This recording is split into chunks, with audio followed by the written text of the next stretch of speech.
Hey everybody, today we're working on 2017 Forester XT. We're going to be doing a fog light upgrade. As you can see, this current one does not have fog lights, and what we're going to do is we're going to go ahead and take this out. We're going to swap it with a new bezel, the fog light. We'll plug it in, and I'm going to show you how to do it.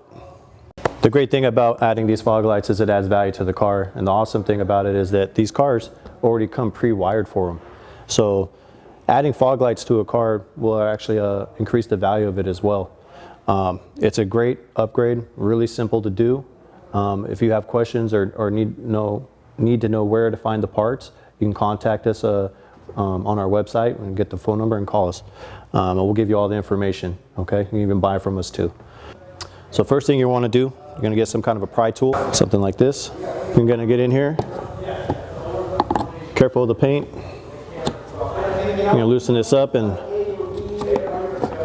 pull it out. It's got some tabs back there. That's what locks it in. So just be careful. Try to get close to where one of these tabs are. Pop, it comes out pretty easy. Another step you can do is you can put tape around the edge where you're going to be prying to protect the paint from any kind of scratches. So this is basically what it looks like. Got a hole here. The fog light will come and sit right here. It's got some 10mm holes right here. Put a nut and a bolt, lock it in place, and this car is already wired for the fog lights. There's a pigtail back here you'll plug into the light bulb. This is just a regular aftermarket fog lamp. If you have any questions on where to find these, just go ahead and give us a call. Phone number's on the website, and they have the tabs right here where we'll put the 10mm nut and bolt. This one actually has a broken tab on it. That's okay. We just have this one. We're going to still install it. One's fine. You don't need both. So what you do is you come in here from behind. It's got little spaces right here where you're going to slide these tabs into. Then you're just going to line up the hole with the tab on the fog lamp. Slide in your 10mm bolt. Grab your 10mm nut.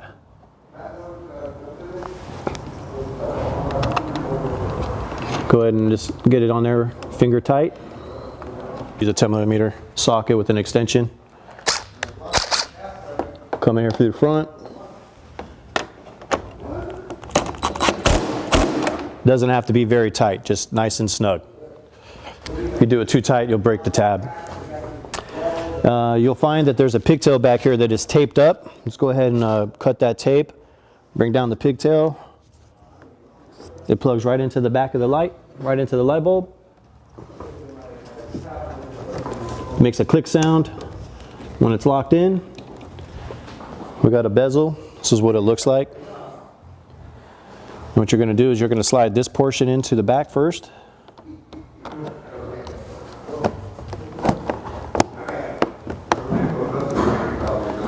And then click it into place. Repeat the same thing on the other side.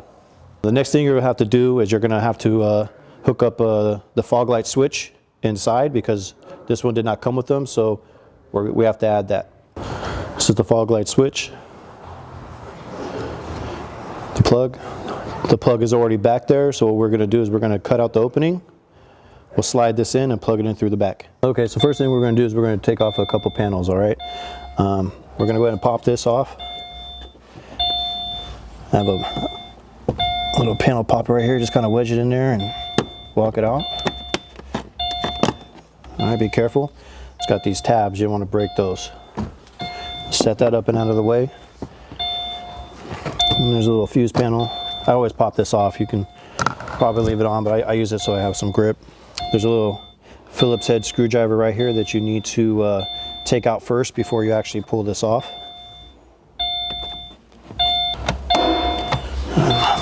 I always put my stuff in the cup holder so I don't lose it. And then just start to wiggle, and that whole panel comes off just like that. There's a couple of little locking pins. And be careful when you pull that off. Try not to yank it too hard, because you have these other plugs behind here. And they have little push tabs. I'm just going to push those in.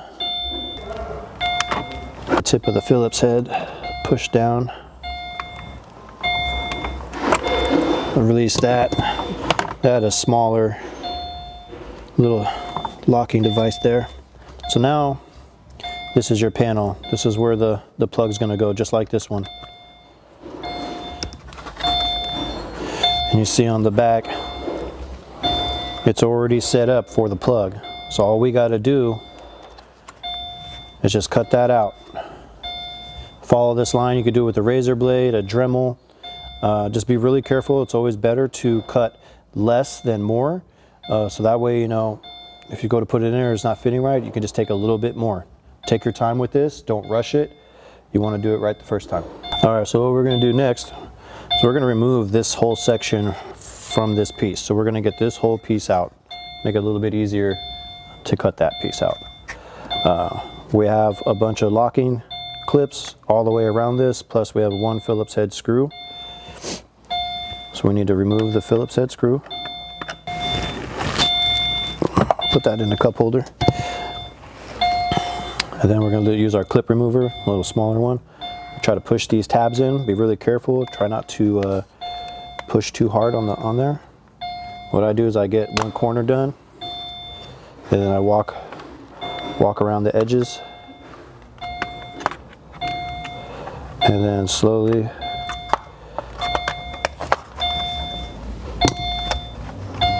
push it through, and it comes out just like that.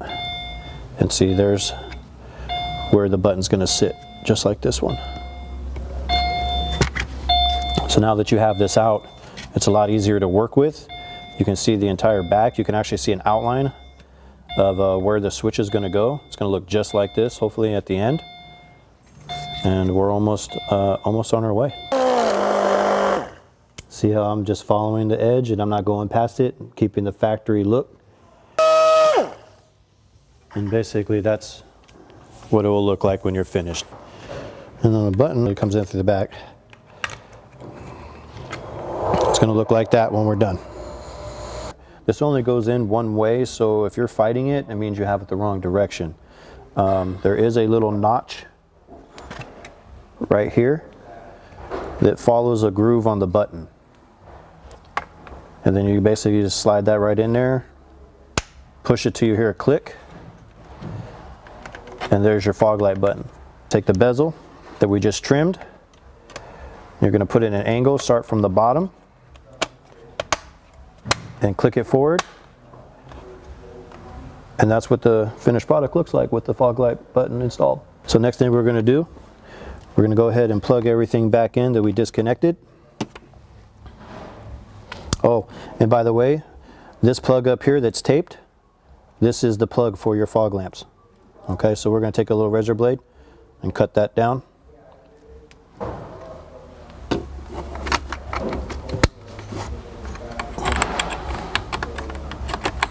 So we're going to go ahead and plug this in right here. It only goes in one way, locking tabs on the inside. So we're going to go ahead, normally I would take a little piece of, or get a razor blade to cut this, but I can use this because I forgot to grab my razor blade.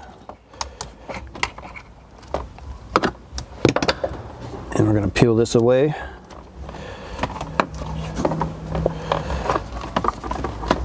Just kind of massage the wire a little bit, straighten it out. Plug that in. And yeah, don't forget, we need to screw in that little Phillips head screw. All right, tighten that up. It just needs to be snug, not overly tight. And we're going to go ahead and line this up. And how you line it up is you have these tabs up here at the top. Take your time with this, you don't want to break your tabs. Start from the top and work your way down.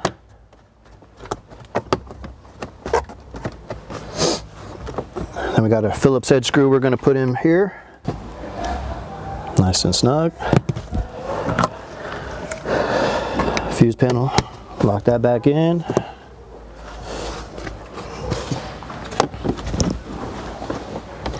Again, use your tabs, line them up.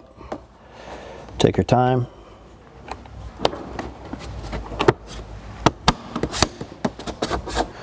All right, so the next step, since we got the button installed and in place, the next step is putting this relay, the 4-prong relay, Down here by the blower motor, there's 4 spots for relays. This is the most important part. Without this, the fog lights will not work. So the first step to installing the relay, there is a bottom cover here, right where the blower motor goes. You need to pull this down to get access to the relay plug. So there's 3 snaps here. You're gonna undo these snaps. I've already got them undone. You pull this down. After you get this bottom portion of the panel off, you will see a black blower motor. It's about that big. If you're looking forward on the left side of that blower motor, straight up, there is a block that looks kind of like about 2 inches wide, about 4 inches long, and there you'll see a brown relay, just like the gray one I showed you. And then there'll be 2 open spots at the very bottom. It is the one closest to the blower motor, okay? And if you plug it into the wrong one and you try to turn the lights on, they just won't come off, so you know you're in the wrong spot. Put in the other one, make sure you click that relay switch all the way down, and then try to turn the lights on and they should come on. Just remember, it's on the right hand side closest to the blower motor, right here on the bottom. So you want to have make sure you have a flashlight or something for you to be able to see what you're doing down there. It looks like a fuse block. The relay also only goes in one way. Then just repeat the same step to install this back into place. And they're just 3 little push tabs like this.